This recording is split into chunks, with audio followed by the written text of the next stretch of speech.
Welcome, everybody, to this special interview here at Irrational Passions. I am Scott. I am joined by the voice actor of the upcoming amazing RPG, Legend of Heroes Trails of Cold Steel, the one, the only, Sean Chiplock. You may know him as Rean Schwarzer. Thank you for coming on, Sean. Great to talk to you again. Yeah, good. Thanks for having me again. I really appreciate it. Well, it's truly an honor and a pleasure, and considering I'm about 35 hours in at this point with Cold Steel 3, we're doing the review that you can check out on Irrational Passions here shortly, probably the same day that this goes live. Absolutely loving it, but we'll get into that in a moment. But for new people that might not know you or some of your roles, who is Sean Chiplock? I also basically go online under the moniker of @SonicMega, which I have had since I was 12 years old. 17 years I've had that username.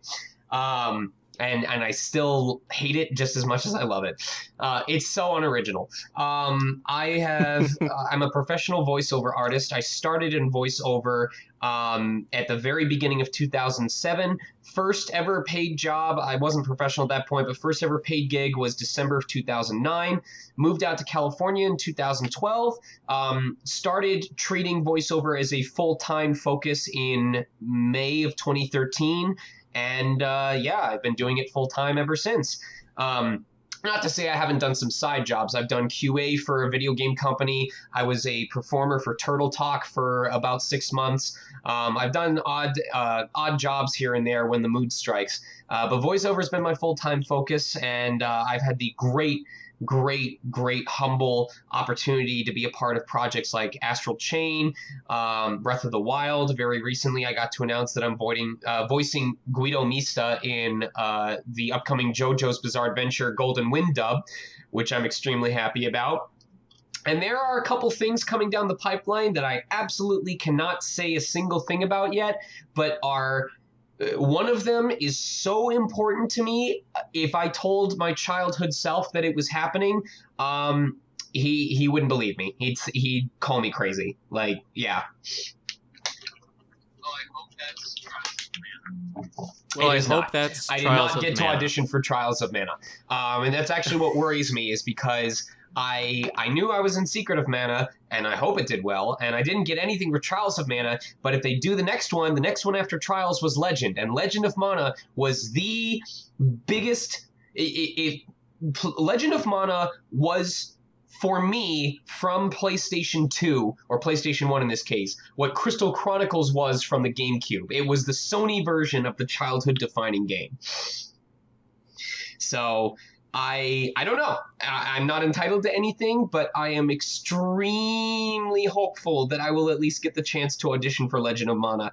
And my agency, at least, is very aware of my interest regarding that game. Like, they know that if they get anything regarding that project, that I'm the first person they need to reach out to. Definitely. And for any of you listening to this just recently, as part of our RPG University podcast, we had Sean on to talk about Legend of Mana, and he has a fantastic, if you want to hear him, a snippet of him dubbing over a scene in Legend of Mana, give it a listen. It's fantastic. Thank you. I appreciate that. I'm glad that we could do that together. Like, it took me back to when one of my old best friends, John, and I used to live dub the scenes together, and it was a nice nostalgia trip. So I appreciate that. Well, it was a blast from my end as well. So, but yes, we are here to talk about the newest entry of the long-running Legend of Heroes Trails of Cold Steel saga, and Sean voices Rean Schwarzer, who is the leader.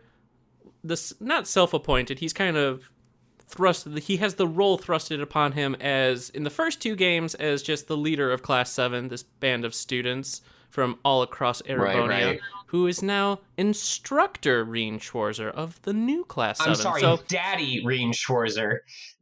Daddy Rean Schwarzer, I like that. So tell us a bit about Rean as a character. Oh, man. So he's an interesting person to explore, because I read a lot about how, at least in the Japanese version, he was meant to be kind of the self-insert protagonist. He kind of helped move the plot along so that everyone else around him could provide their personality. And I don't know how true that is. Really? Yeah. Again, this is all just stuff that I've read regarding others online. Like, this doesn't represent my own opinions. I haven't heard the Japanese dub, so I don't, outside of when I have to like match timing, so I haven't really listened to it intently enough to form my own opinion about it. But I can see that, and I can agree with that being how they would approach it when you've got such a big world with all of these different characters, all these different personalities. I think, however, that blasé sort of neutrality can also be a misinterpretation of what's supposed to be an open-minded kind-heartedness. Does that make sense? I think a big example, and I hope this doesn't turn into me just talking about this game nonstop. In Dragalia Lost, the mobile game for smartphones, the main character Yuden, how he's able to meet all of these individuals and bring them under one roof in the Helidom is because he has this open heart, this open mind. He believes everyone deserves a chance, and he's willing to hear out everyone's unique problems and try to understand where they're coming from. And I feel like Rean embodies a lot of those qualities as well, where he's in this unfamiliar environment. He's I believe this is news by the end of Cold Steel 2, but he has ties to both the commoner and the noble factions, so he's stuck, right? He's the Malcolm in the middle of Legend of Heroes. So he's able to see where both sides are coming from. So he's a mediator. He can't really afford to lean too far to one side because he is the crux on which everyone else more or less vents their own problems.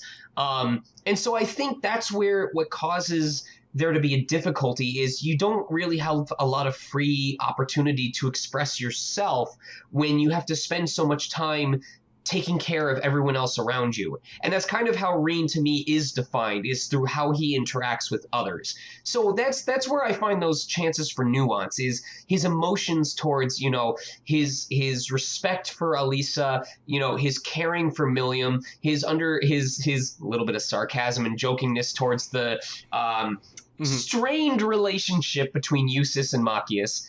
That's where all the nuances come out. It's not just Rean being Rean, it's Rean reacting to the people that he develops relationships with. That's a really good description of him, and I think you nail it on the head so perfectly, and it really, with everything you've just said, it really shows how much thought and care you've put into this character. I mean, for sure. I will fully agree that I have put in effort into learning this character and understanding his motivations. However, I cannot take all the credit, and I always make sure I give credit to Brittany Avery Hatsu, who is the localization director for actually all of the games so far, because they brought her back on board when NISA took over. Brittany's intimate, thorough, encyclopedic knowledge of absolutely everything relating to this franchise helped so much with understanding Rean's relationships and his interactions within the world. And I also have to thank my studio director. I'm I'm blanking on her name right now. Valerie Aram, Valerie Bowles Aram, who is able to take a paragraph-long description from a localization director about what's going on and boil it down to a single sentence that she'll then describe to me regarding what I need to be doing or how my character feels. Just did such a masterful job of taking a bunch of text and condensing it into exactly what I need to know to give the exact delivery that they're looking for. So it was always a collaborative effort, and I have to give equal thanks to all of them for helping me be able to just focus on the performance aspect. Like, they provide me all the info I need to know, and I gurgitate exactly what they need based on that info. Now, the first Cold Steel game was officially localized and released back in the West in 2015. So how long have you, when did you start recording for the first Cold Steel game? Oh, man. I gotta think. Because these are massive games. If you are new to the series, the Trails in the Sky and Cold Steel games, massive texts. So It's I crazy. feel like I can give like a midway pinpoint. Like I can't exactly pinpoint. Okay, initial release date. When did the okay? So it originally released in December of 2015, correct? Yes. Okay. All right. Oh man. All right. Because I remember Memories of Cell. Because I remember what happened was I want to say it was sometime in 2014. It had to be like midsummer 2014, and then it was released somewhere in 2014. It was probably no more than a year and a half production cycle. Because I remember, and I talk about this in my voice acting 101 panel, Memories of Salsetta came out in 2012, and I know that that was a pretty short process. That the recording for that was like 6 months from when I recorded to when it came out. So that was in 2012, and I remember saying that a full 2 years or something passed before Brittany, who had worked on Salsetta, went, I remember working with that Chiplock kid on Memories of Salsetta. I think his voice would be a good fit for Rean. I'd like to hear him audition. So I mentally, I'm almost certain that the audition recording happened around 2014, and then the game obviously came out in 2015. So I want to say the audition was probably summertime of 2014, recording was late fall, early winter 2014, and then obviously the game came out in fall of or winter of 2015. First off, did you voice or try out for any of the other characters in Cold Steel? I believe it was only Rean. To my knowledge, it was only Rean. Okay. And when you came on as Rean, did they try and lock you in for both games? Like at that point, had they decided they were going to do both Cold Steel 1 and 2? Oh, man. Okay. I know that Cold Steel 2 happened separately because I had played through all of Cold Steel 1 by the time I went in to record for Cold Steel 2. That much I remember specifically. The honest answer I'm going to give you is that it's been long enough since then and enough has happened that my memory banks haven't really dedicated time to remembering that factoid. I want to say that at the time that I went in for Cold Steel 1, I was not aware of Cold Steel 2. Like, okay. I don't know. I don't know. This is just me throwing out I thinks at this point. I just know that when I went in for Cold Steel 1, I had been focused on just that game. And then at some point, I knew that Cold Steel 2 was going to be localized, and they had given me advance notice, and that's when I decided to play through all of Cold Steel 1 and be finished by the time I went in to record. Okay. Now, kind of segueing into that, was it difficult for you to kind of go back into the mind space of Rean when they announced the whole Decisive Edition and kind of the PS4 remasters with the additional voice work and everything like that? Not really. This was the remaster of the first game, right? Both games, because they did both games this year. So, no, but for different reasons. With the first game, it was because since I had played it so thoroughly, like I call it first file platinum because you can't actually platinum it without a new game plus, but I had done everything in the first playthrough that there was to be done. So it was all I had to do was do a new game plus and finish the remaining stuff, and I'd have platinumed it. There wasn't anything that I missed. So as a result of that, I was familiar enough with all the events in the game from directly playing it that by the time I went back, I went, oh, I remember what this is from. I remember what this scene is. Yeah, I'm aware of this.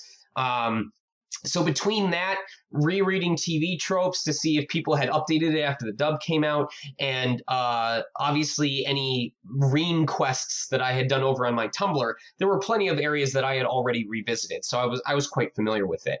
With Cold Steel 2, even though I hadn't played it as extensively as I had with the first game, by then I had become accustomed enough to Rean as a character. I understood him well enough that it was pretty easy to get into the right headspace accordingly. Getting to Cold Steel now, one of the big kind of surprises with Cold Steel when they announced it was that it was no longer being localized and published by Xseed in the States. Was the recording process of Cold Steel and kind of the crew and team behind the scenes, the voice director, studio director, etc., the same from when you were recording Exceed and Nice? For all intents and purposes, and a huge part of why I was so confident and happy about coming back was because really the only thing that ended up changing was which company was publishing it. My director was the same, the localization director was the same. I have said on Twitter, and I stand by my statement, that it literally just felt like I was walking, like I came back home. Like everyone that I knew and loved was back, and it felt like I was just back to the same old routine that I had done for Cold Steel 1 and Cold Steel 2.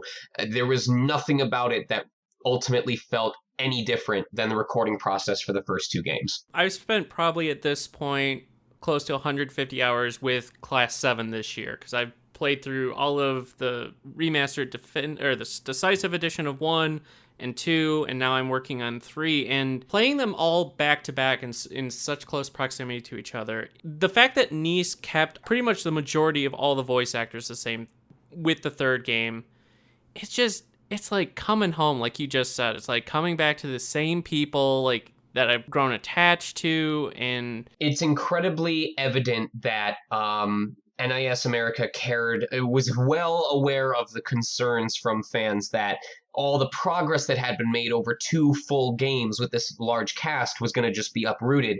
And I fully believe they wanted to do whatever they could to keep it as consistent as possible. I actually hadn't been aware of this at first, but apparently they had used the fact that I was coming back as Rean as like one of the first pieces of leverage to assure people that, you know, they were doing their best to bring everyone back. Like I was see, here's proof. It's okay. Relax, you know. So I'm touched that I was used to calm the masses, and I hope that worked. Oh, it did. At least from my point of view and my experience, it did. Right. So with your recording, the interaction between Class 7 and old Class 7 and the new Class 7 is so important, and the dynamic is so important. Was there ever a case where you guys recorded together, or was it always just by yourself listening? It was always separate, and that's pretty standard for video games. Yeah, that's what I thought, but it's so natural the way it sounds in the game. Right. I wasn't sure. There are some cases, usually in Western games, where they'll want like a group recording to provide like a more authentic, natural conversation. But in general, when it comes to anything that's being dubbed, 99.9% of the time, it's going to be separate sessions, just because it would be so difficult to have multiple people taking turns coming up to the microphone, because the way you do dubbing anyway is you're doing it 1 or 2 lines at a time, and then and so you're going to be stop and starting anyway. There's no point in having all those people there waiting for their turn to go up. It's just at that point it's just easier to have separate sessions and go through a bunch of lines with the same one person. In Cold Steel 3, Rean's a bit older. About 1.5 years has passed. How has your approach to Rean this time around with Cold Steel 3 kind of changed? Or how did you approach a slightly older Rean this time around as opposed to how you did it in Cold Steel 2? Well, vocally was pretty straightforward. You know, it was just adding just a little bit of that baritone. So not as much nasal as before, just a little, you know, just aging them up a little bit. For the delivery, that was a little bit more complex, but again, not super hard. It was just as simple as reminding myself that, you know, in Cold Steel 1, Rean was a student like everybody else. So he was trying to be the mediator for everyone to find common ground. In Cold Steel 2, he wasn't necessarily a leader, but he had to be like the foundation, the rock for everyone to gather around in support. So that was the start of his leadership qualities. The reason why I say it wasn't full leadership is because he was there for others to rally around, and he did in many capacities lead the charge, but it was still up to everyone else to kind of find their own strengths and then use him as the central point to bounce off of. In Cold Steel 3, now we're talking about an actual leadership. where there are students looking up to him to set the example. So he does have to be a bit more serious. You know, he has to spend a lot more of his time looking after everyone else underneath him rather than just focusing on doing his own part, if that makes sense. Mm-hmm. So if Cold Steel 2 was, I need to make sure I'm doing my part as well as everybody else, Cold Steel 3 is, I need to make sure that I'm doing my part and also make sure that everyone else is contributing as well. The ultimate babysitter. Yeah, pretty much. Now, recently, like I mentioned earlier, you were on a recent episode of RPG University, and one of the things that you touched on just in kind of the intro when you were listing the roles you had done was how you felt kind of about the Trail series in general, and that how fleshed out the characters are and the world and everything. What is your experience, I guess, with the Legend of Heroes series as a whole? Man, I'm gonna make some enemies with this. It's pretty bare bones. Like, I hear about Trails in the Sky, and I absolutely make plans or have plans to play it.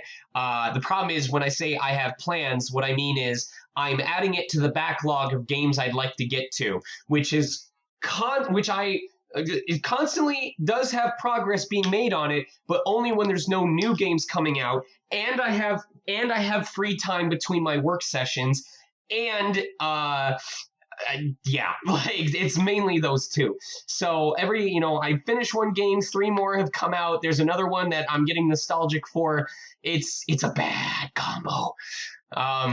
That's pretty much where it is. So I am grateful that being Rean in Legend of Heroes Trails of Cold Steel has offered me the opportunity to immerse myself in the community of Legend of Heroes, because otherwise I may not have a lot of time to do that on my own.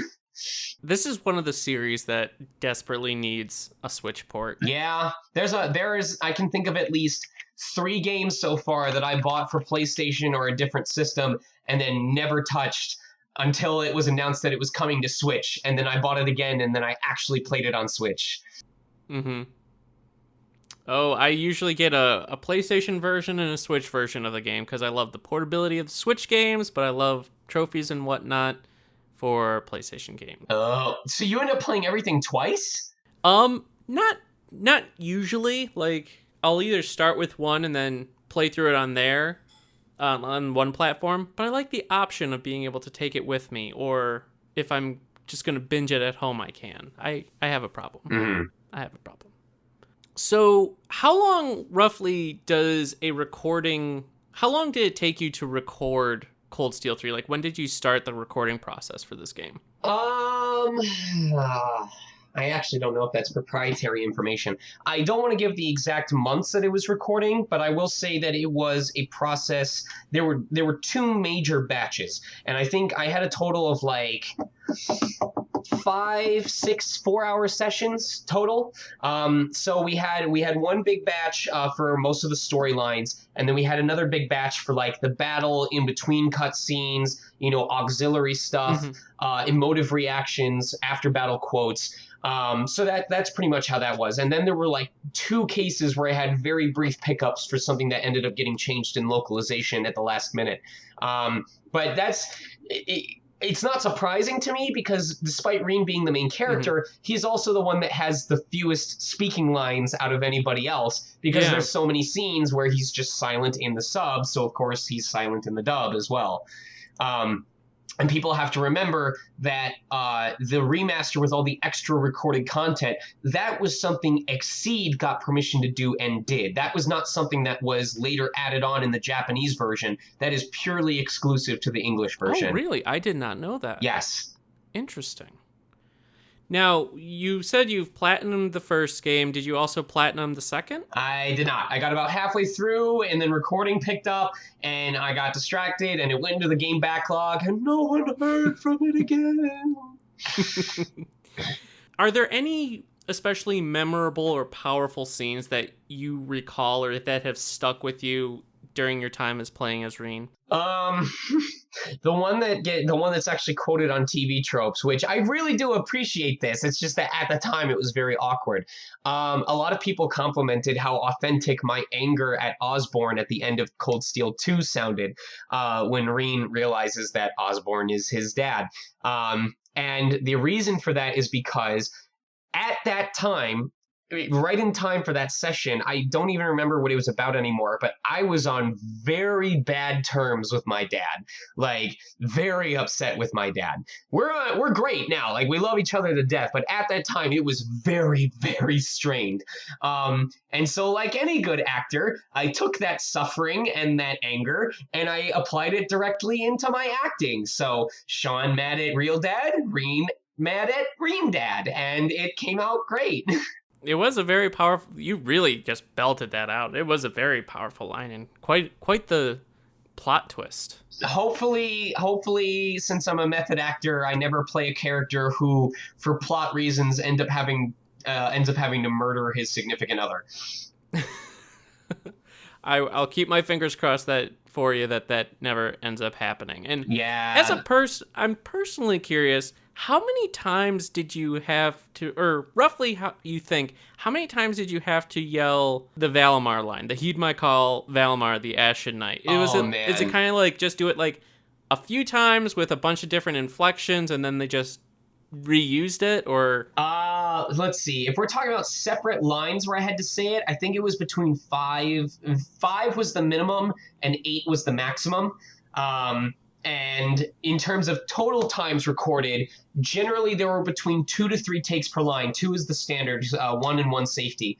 So I want to say overall, between the 3 games, I probably said Valimar the Ashen Knight between 50 to 75 separate times. That's a lot of giant robots summoning. It's a lot. Now, just imagine if every single time I said that, it's summoned a separate Valimar. Like when you see those SFM videos where they just completely flood the town with like Thomas the Tank Engine. Mm-hmm. Oh, that would be so good. Acknowledged. Now, I'm curious. Cold Steel 4 has been out in Japan for a long time. I'm not asking, is it being localized? Do you know anything about that? I'm not doing that. I'm curious because you've done so much research into Rean as a character. After this game, did you start looking at like where's Rean end up? Oh, for sure, and anything from for sure, and a lot of it was because I would end up seeing me get tagged in forum posts where people are like, "I wonder how Chiplock is going to approach this scene," and then they'd send a scene of like Rean in his ogre mode, like staggering somewhere, and like the growls that are included with that. So both through personal research and through being shown it by people who are hopeful that Cold Steel 4 will get brought over here, I've seen bits and pieces of what happens in 4. Not enough to have any idea of what's actually happening in it, but I have seen bits and pieces. Okay. I was curious about that.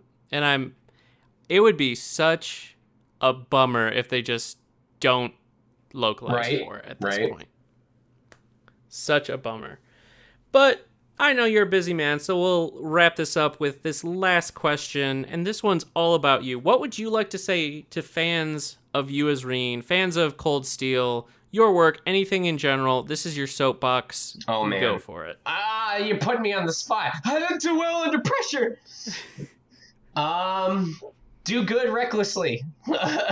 That's really no, like I've always been, I'm not a religious person, but I've always been a very karmic person, and so I try to keep this invisible karma meter of mine stockpiled. And there's a lot of times when I am faced with situations where I could save money, or I could tell someone, oh, I hope that it works out for you. And I think to myself, if I were in that position, would I hope someone would reach out to me? And there are times when I go, this is money I really didn't want to spend, or I wish I wasn't doing this, but I might as well, or I should anyway, because it's the right thing to do, or it's a good thing to do. So I'm not saying put yourself into financial straits or to forget to take care of yourself in the effort of looking out for others. But if you see an opportunity to do something that will make someone else's life better, temporarily or otherwise, even if it's an inconvenience to you, consider doing it, because I believe karma finds its way around, and I believe if you do stuff for people who need it when they need it most, then in time, when there's something you would really like or want to have, or don't want to have happen, you may find that things happen in a way that makes that possible. So it's very vague, but I live by it, and I hope you'll consider doing that too. Brilliant. I mean, that was... You are Rean. You are an amazing example that people should look up to. I definitely eat way too many omelets sometimes. But Sean, thank you so much for taking time out of your busy schedule to sit with me and talk about Cold Steel. Another fantastic performance in Cold Steel 3. I hope you all look forward to him as Rean once again, leading the new Class 7. But yes, thank you so much, Sean. I really, really appreciate this. Yeah, thanks for making the time. I really appreciate coming back. It's been my pleasure, and for everyone else, remember, give this series a shot. It doesn't have the prestige of like a Final Fantasy or Dragon Quest, but damn it, it deserves it. This and I'll say, NIS America has been doing a fantastic job with marketing the game. I really have to give them props for it. I went to that recent the Honey and Butter collaboration they did with the macaroons. Yes, I saw that. First of all, the place that they had it in was amazing. Like, that entire plaza, the Irvine Spectrum, was really cool, to be perfectly honest. And you know, those were some of the best damn macaroons I'd had in my life. Like, I thought I wasn't a big fan of macaroons, but I bought some anyway. They were really good. They looked really good. The Rean one was a sea salt chocolate Nutella something. Like, oh, I love Nutella. It was really good.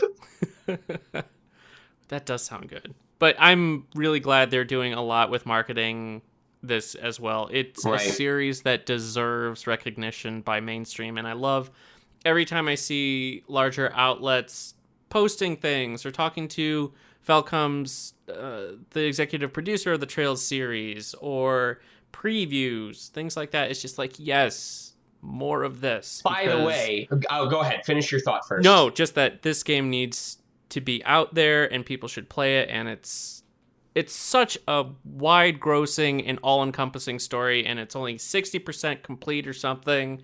It's nuts. Right. And maybe this is a good time to plug this, since I mentioned my Twitter is @SonicMega.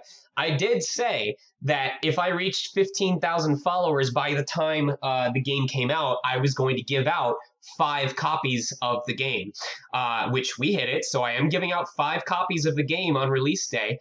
I also said, for every additional 1,000 followers I get before the game comes out, I would add another game to that giveaway. Well, we're currently at 17.2 thousand followers, which means I am giving out 7 copies of the game right now. And if I get another 800 followers before the game comes out, that could be 8 copies giving away. But anyway, if you want a chance to win the game, make sure you're following my Twitter, because I hold these raffle giveaways. I do this for games and anime all the time. And you could end up getting a free copy of the game we've been talking about this entire time. And for new players, don't be afraid just because this is the third one. This game is it was designed for players that are new to this series. So you will still be able to have a really good time playing with this, even if you haven't played any of the previous games. But you will get a lot more out of it if you have. Definitely, especially with 3, because 3 is kind of the start of Rean's arc as an instructor. So that's already like a second starting point, kind of a checkpoint for the Cold Steel series. So you can absolutely play 3 and then go, well, I want to better understand all of these characters from that are now instructors or helpers, not the new class. I want to learn more about the old Class 7. How did they come to be at this point? And then you go back and enjoy the first 2 games, and that's how you appreciate the third game even more.